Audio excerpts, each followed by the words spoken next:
Hi, everybody. My name is Patrice Palmer, and I'm recording this from Canada. I'm happy to be part of another EFL Talks. Today, my topic is warm-up activities, not just fun and games. And if you'd like to get in touch with me, my email address is there. And I have some links at the end of my presentation. So let's get started. But what is a warm-up activity? Hopefully you've used warm-up activities before, but maybe you didn't really think about why teachers should use them. So first of all, a warm-up, it's a quick activity. It's about 5 minutes used at the beginning of a class. So 5 minutes, that's all it takes just to get a warm-up activity going. So you can also use warm-ups in the middle of your lesson. So perhaps you're going on a break, and it might be a good idea just to do a warm-up just before the break to energize students. These are called fillers, or also at the end of your class. These are called enders. So if you've been teaching, you may find that at the end of your class, you have 5, 6, 7 minutes. This is a perfect opportunity to do a quick warm-up activity. Always have something ready to go for those classes that end a few minutes early. And that also gives you an opportunity to have students leave your class on a happy, positive note.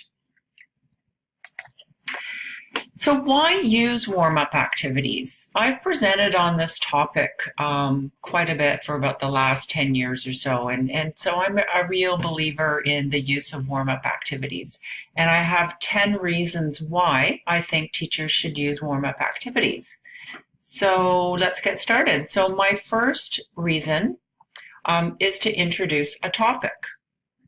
The second is to motivate students to arrive on time. So if you are planning a warm-up activity at the beginning of your lesson, that's fun. Students don't want to feel like they're missing out on something. So if they arrive a couple minutes late and they see students engaged, laughing, communicating with others, they might just feel like they've missed out on something. Third reason, to get students' attention. So these are just quick activities to get students focused. Number 4, boost students' energy. So a lot of warm-up activities are very interactive, participatory, moving around in the classroom, talking to other students. So this is a really great way to get some blood flowing to the brain.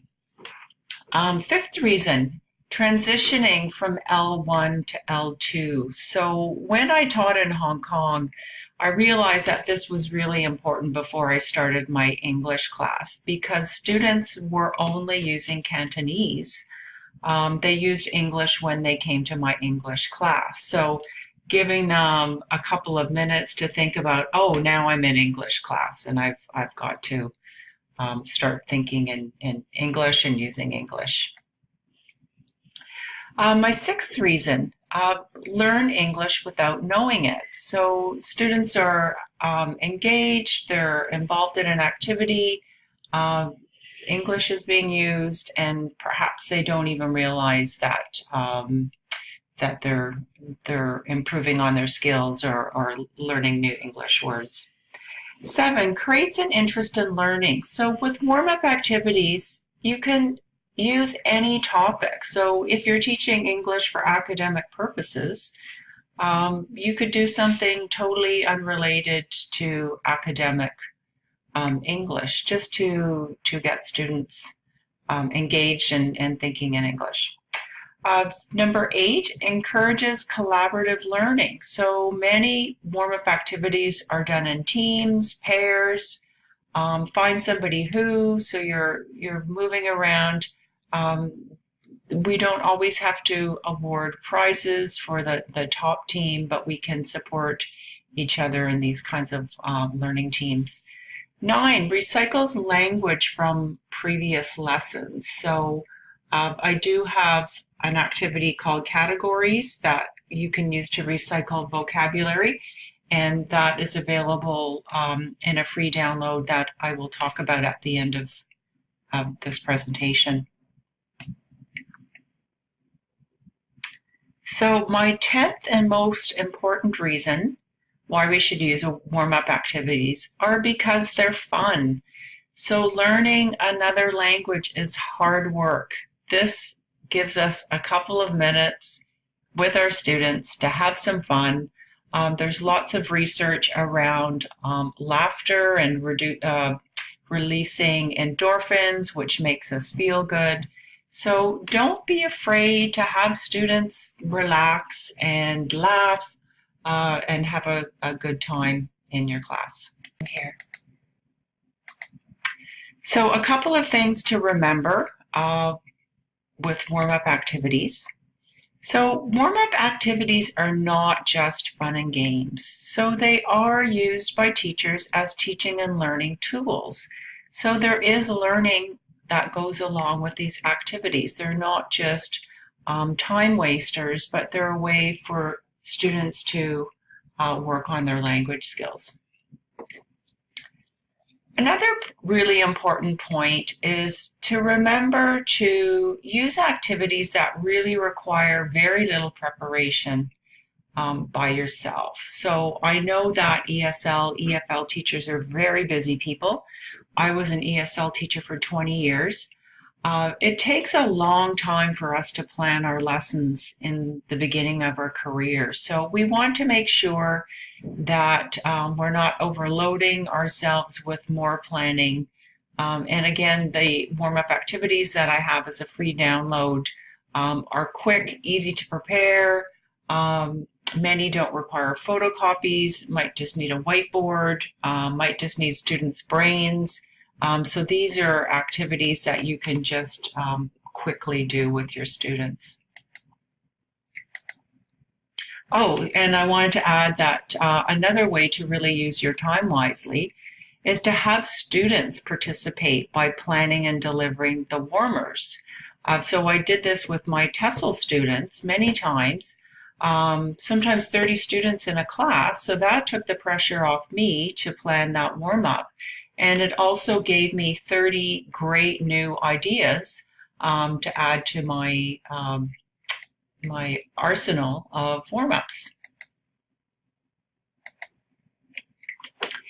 Another really important thing to remember is that we need to use a variety of activities to keep students interested in what we're doing.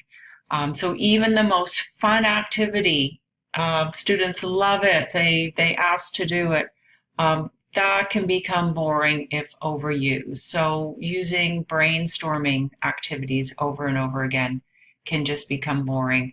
Things like 2 truths and a lie, you really can't use those over and over again. So again, you have to keep adding to your warm-up activities. So one way to kind of reduce the time pressure for you is to share warm-up activities with other teachers. So smart teachers find ways to save time. You can Google warm-up activities. You can find several websites that have all kinds of warm-ups. And so once you have all your warm-ups, then you need to find a way to organize them. So I've used file cards as recipe cards in the past. Some teachers I know use a USB stick that they carry around. Everything is there. You can print off my top 20 warm-up activities, just have them in your teaching bag, and then you're ready to go. So I want to thank you for listening to my presentation today. Warm-up activities, not just fun and games. So hopefully you have a clear understanding of how we can use them as teaching tools. My free download volume 1 is available, and watch for volume 2 coming very soon. Thanks everybody. Happy teaching.